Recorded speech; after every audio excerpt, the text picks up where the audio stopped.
In today's video, I'm going to show you how to upload an HTML file on Bluehost step by step so you can get your web page online quickly and without confusion. This is a simple process, but if you've never used Bluehost File Manager before, I'll walk you through everything clearly from start to finish. If this tutorial helps you out, don't forget to hit like and subscribe for more easy website and hosting tutorials just like this.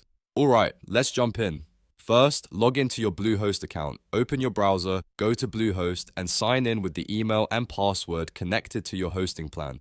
Once you're inside your dashboard, you'll be able to manage your websites, files, and hosting settings all from one place. Next, go to the website section and select the website where you want to upload the HTML file.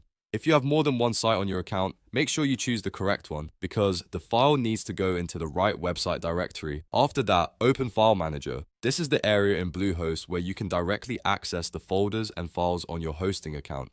It's similar to viewing the file system on your computer, except now you're working with the files that power your website. Now look for the public HTML folder and open it.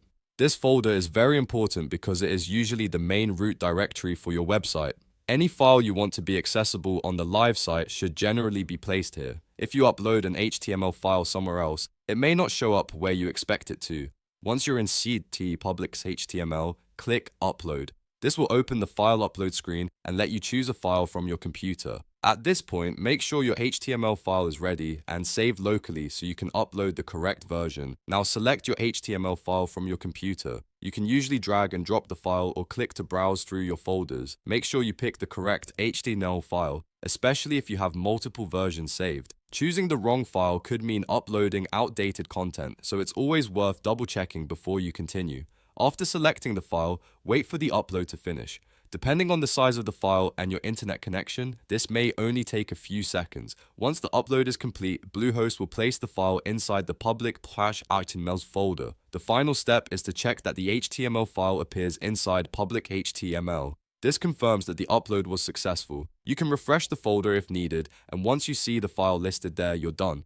If your file is meant to be the homepage, make sure it's named correctly, such as Index.HTML, so your website can load it automatically. And that's it. You've now uploaded an HTML file on Bluehost. It's a fast and useful skill to know, especially if you're launching a site, testing a page, or updating content manually. If this video helped, please give it a like, subscribe for more tutorials, and I'll see you in the next one.